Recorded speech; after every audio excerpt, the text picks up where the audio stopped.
Coucou tout le monde, j'espère que vous allez bien. Bienvenue donc dans le troisième épisode de mon podcast 40 semaines.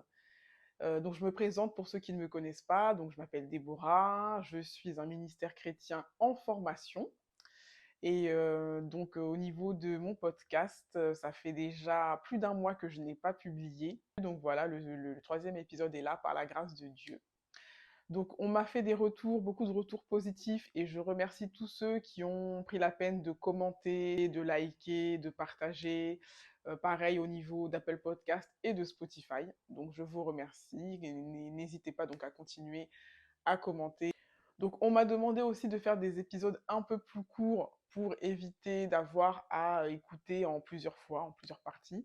Donc, c'est ce que je vais faire. Donc, j'ai raccourci un peu les épisodes pour que vous puissiez, ce soit peut-être plus digeste. Alors, dans l'épisode 2, en fait, je disais que prophétiquement, ce que je discernais, c'est que nous étions dans le désert, mais pas dans n'importe quel désert, dans le désert qui se situe entre l'Égypte et Canaan, dans le même désert qu'il y avait dans l'Ancien Testament avec Moïse. Et ce que le Seigneur veut faire dans notre génération, c'est faire sortir le peuple de Dieu du désert et l'emmener dans sa destinée prophétique et l'emmener à révéler Christ au monde. En fait, à la sortie, ce qui nous attend, c'est le réveil spirituel mondial, c'est la révélation des fils de Dieu. Et je vais aller plus en profondeur à ce sujet aujourd'hui dans ce podcast. Donc la première image que je vais utiliser, comme je viens de le dire, c'est l'image d'Israël dans le désert. En fait, nous, quand on devient chrétien, on se fait baptiser et ensuite s'ensuit un chemin, un cheminement où le Seigneur nous demande de changer, où il essaie de nous changer en profondeur. Il vient pour combattre les mauvais traits de caractère, ce qui ne lui ressemble pas. Il tente de faire en sorte que notre intelligence soit renouvelée par la parole de Dieu. Et quand on regarde dans l'Ancien Testament, en fait, c'était une ombre des choses à venir. Et donc, quand on regarde dans l'Ancien Testament, au niveau du peuple de Dieu, c'était la même chose avec Moïse. Quand ils sont sortis d'Égypte, qui représente le monde, qui représente le diable et les mondanités, ils sont passés au travers de la mer Rouge. Et qu'est-ce que nous dit l'apôtre Paul à ce sujet? Donc, dans 1 Corinthiens 10, versets 1 et 2, l'apôtre Paul dit: Frères, je ne veux pas que vous ignoriez que nos pères ont tous été sous la nuée, qu'ils ont tous passé au travers de la mer, qu'ils ont tous été baptisés en Moïse dans la nuée et dans la mer. Donc c'était bien une ombre de ce que nous vivons, nous, en tant que chrétiens, étant donné que le peuple d'Israël a été comme baptisé après sa sortie d'Égypte, qui représente le monde. Et une fois qu'ils se sont fait baptiser, ils se sont retrouvés où? Dans le désert. Et c'est là que les problèmes ont commencé. Pourquoi ça a été tout un problème? Puisque une fois sorti, une fois dans le désert, l'objectif de Dieu, c'était d'imprimer ses lois dans leur cœur, c'était de circoncire leur cœur, c'était qu'ils puissent connaître leur Dieu et changer. Et ça a été un échec, puisque la majorité, en tout cas la quasi-totalité de ceux qui sont sortis d'Égypte ne sont pas rentrés en Canaan. La deuxième image que je vais utiliser dans cet épisode, c'est l'image de Jésus dans son désert. Donc en fait, comme vous le savez, Jésus aussi s'est fait baptiser. Vous pouvez le lire dans l'évangile de Matthieu ou dans l'évangile selon Luc.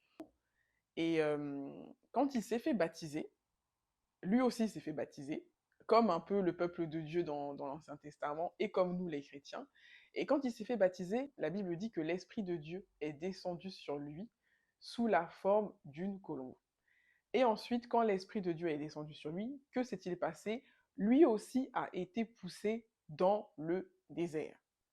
Donc on voit en fait une redondance. Jésus a été poussé dans le désert après s'être fait baptiser. Le peuple de Dieu a été poussé dans le désert après avoir traversé la mer Rouge. Et nous-mêmes, en tant que chrétiens, une fois que nous devenons chrétiens, on se fait baptiser, l'Esprit de Dieu vient dans notre cœur et là, Dieu nous pousse dans le désert. Encore une image que je voudrais utiliser, c'est l'image de la conception du Christ, qu'on appelle aussi la conception immaculée. Au moment de la conception de Christ, que s'est-il passé? l'Esprit de Dieu, l'ombre du Très-Haut a couvert Marie. Il y a eu une fécondation surnaturelle et divine dans le sein de Marie, dans l'utérus de Marie. Et on peut comparer cette fécondation-là au moment où, quand on devient chrétien, quand on accepte Christ, l'Esprit de Dieu vient habiter dans notre esprit. Il y a comme une fécondation dans notre esprit. La vie de Dieu vient habiter en nous. Et ensuite, une fois que la vie de Dieu vient habiter en nous, il y a une période de formation, il y a une période d'obscurité où la vie qui est à l'intérieur de nous, la vie divine qui a été implantée à l'intérieur de Marie, a tenté de se développer. Pendant cette période d'obscurité, c'est pas une période où on est envoyé forcément, où le Seigneur nous utilise, mais le Seigneur veut nous changer, il veut nous transformer et il veut former Christ en nous, de même que le Christ a été formé dans la matrice, dans l'utérus de Marie pendant 9 mois. Donc maintenant, voici ce que Dieu dit.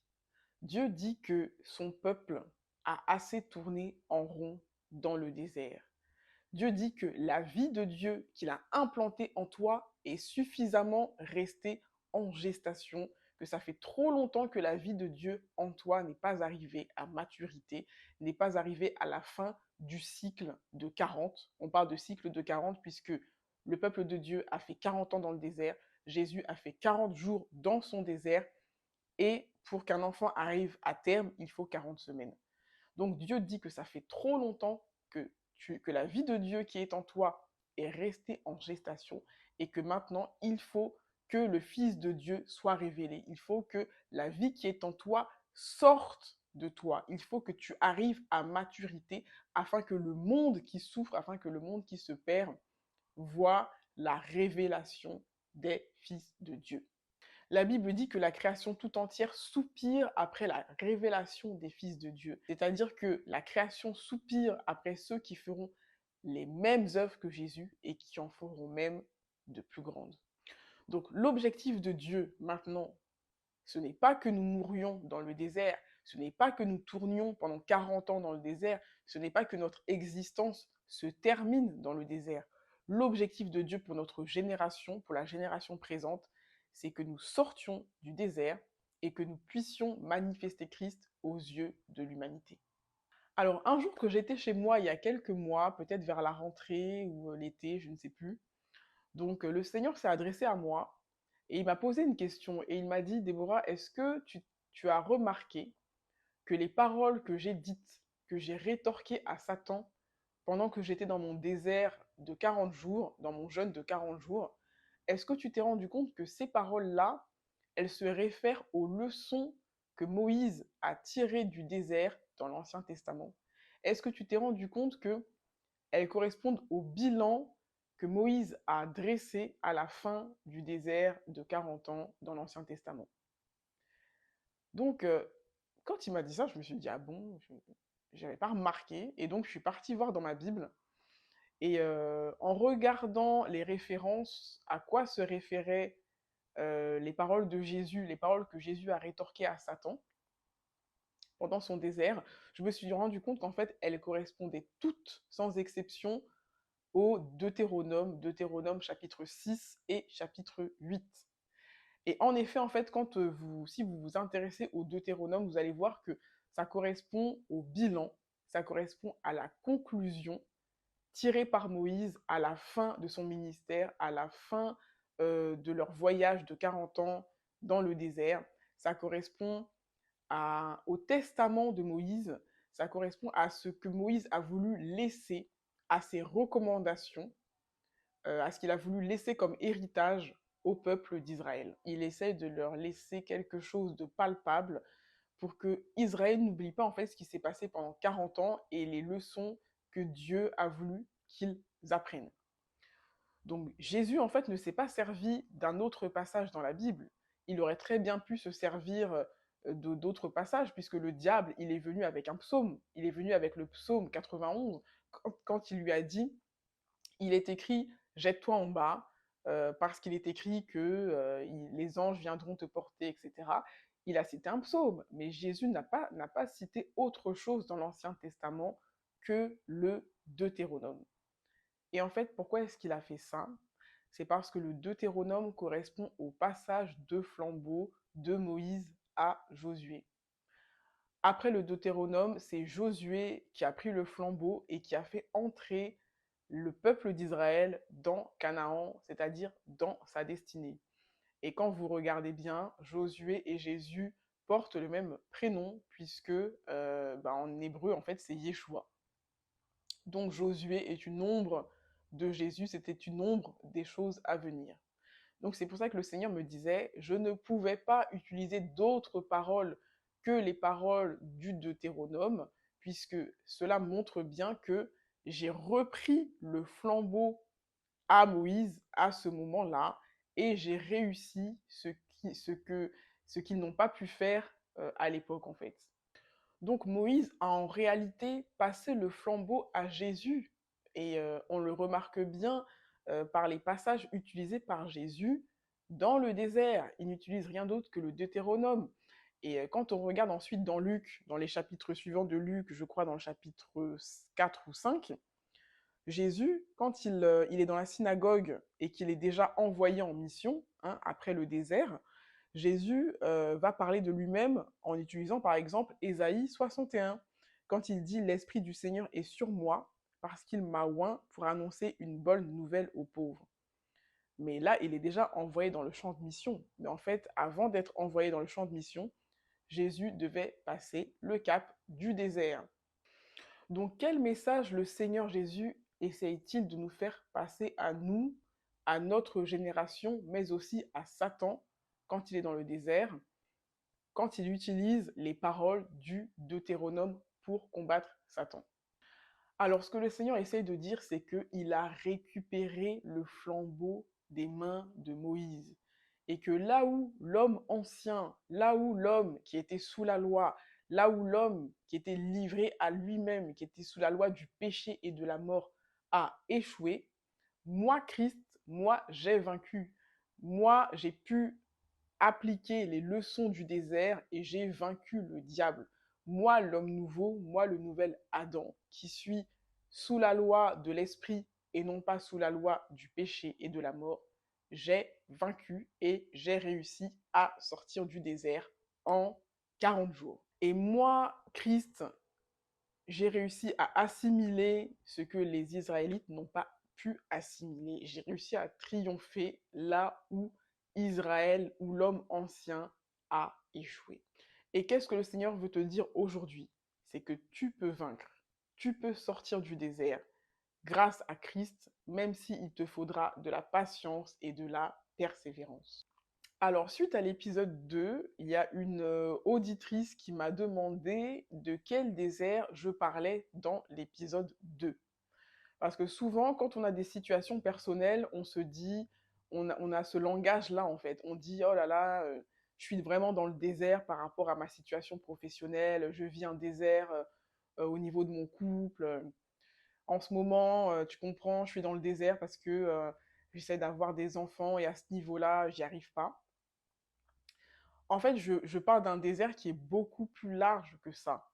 Il s'agit de la vie de Dieu en toi. Il s'agit de la vie de l'esprit en toi. Ce désert-là, c'est pas un désert situationnel, c'est pas un désert qui concerne une situation ou un domaine de ton existence. En fait, ce désert, c'est toute ta vie à toi qui est plongée dans le désert. C'est ta chair qui est plongée dans le désert. C'est Dieu qui veut prendre le dessus. C'est l'Esprit de Dieu qui veut prendre le dessus, qui veut croître et que tu diminues afin que ta chair soit suffisamment morte pour que tu deviennes le véhicule de la présence de Dieu, pour qu'il puisse faire reposer sa puissance et sa gloire sur ta vie. Et crois-moi, une fois que tu auras fait ça, le reste suivra, que ce soit les enfants, le mari, le boulot ou tout autre type de désert au niveau de la santé, le reste suivra. C'est pour ça que le Seigneur dit chercher d'abord le royaume et tout le reste vous sera donné par-dessus. Donc pour en revenir aux 40 jours de désert, le diable, lui, ce qu'il fait, c'est qu'il se présente continuellement à nous pour voir pour tester si nous sommes encore des bébés ou si nous avons atteint le stade de la maturité. Et sans avoir atteint ce stade de maturité-là, on ne peut pas sortir du désert.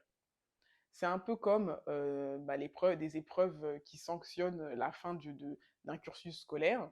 À la fin d'un cursus, vous avez par exemple le baccalauréat en France. Et bien, quand vous passez votre bac, c'est soit ça passe ou ça casse.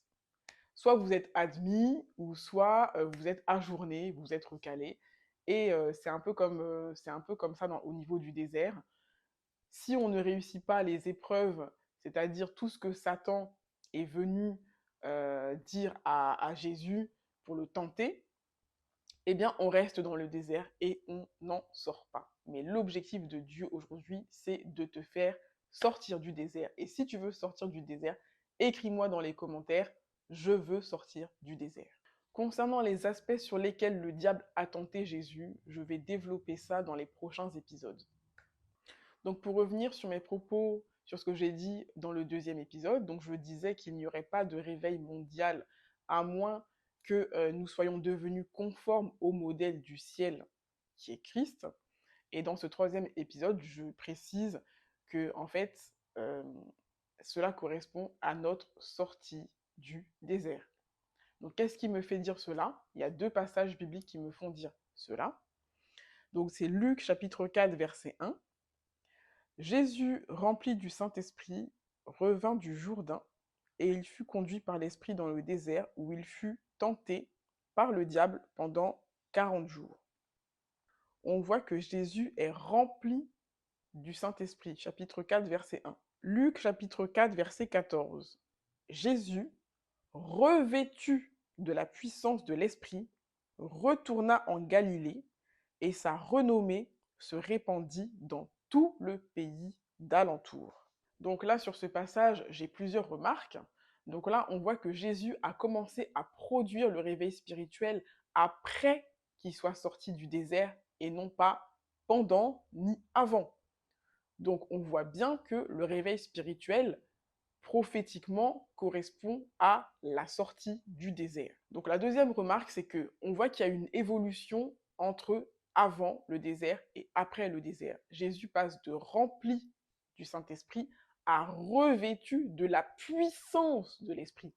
Quand on dit il était rempli, c'est comme si entre-temps, il y a eu un débordement. Hein.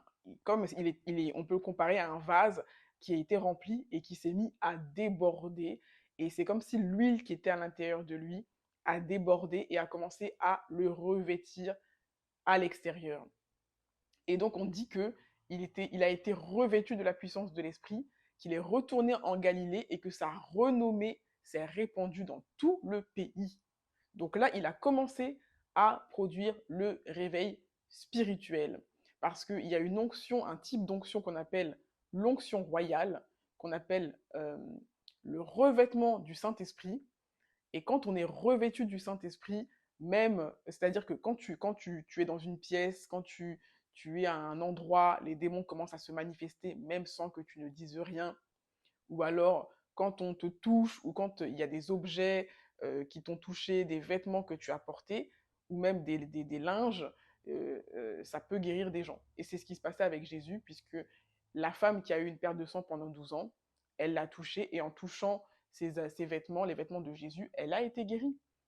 Et il y a l'apôtre Paul et l'apôtre Pierre aussi, dans le Nouveau Testament, donc dans les Actes des Apôtres, qui avaient une telle onction, une onction de revêtement, puisque quand on prenait des linges et des mouchoirs qui avaient touché leur corps, on pouvait les mettre sur des personnes, et les personnes étaient guéries, et les démons étaient chassés.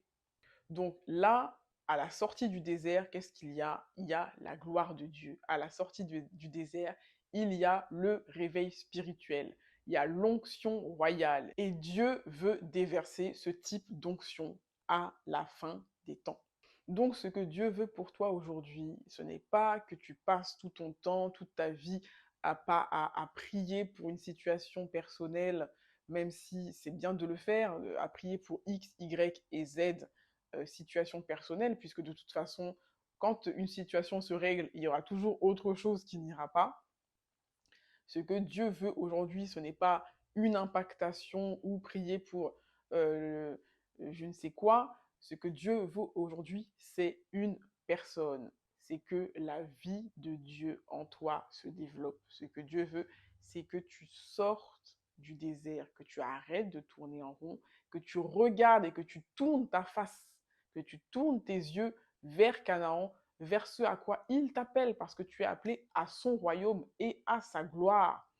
Et on ne pourra pas atteindre le niveau de la gloire à moins que Christ soit formé en nous, à moins que nous arrêtions de chercher des choses et que nous cherchions plutôt à être comme lui, parce que si nous sommes comme lui, alors nous aurons ce qu'il a et nous ferons ce qu'il fait. Alors, suite au retour des auditeurs, j'ai essayé de raccourcir les épisodes pour que ce soit plus digeste. Et j'ai encore énormément de choses à dire à ce sujet. Restez connectés parce que dans les prochains épisodes, j'irai encore un peu plus loin au niveau de la préparation nécessaire au grand réveil spirituel mondial. N'hésitez pas à commenter, à liker, à partager et à vous abonner. Soyez bénis.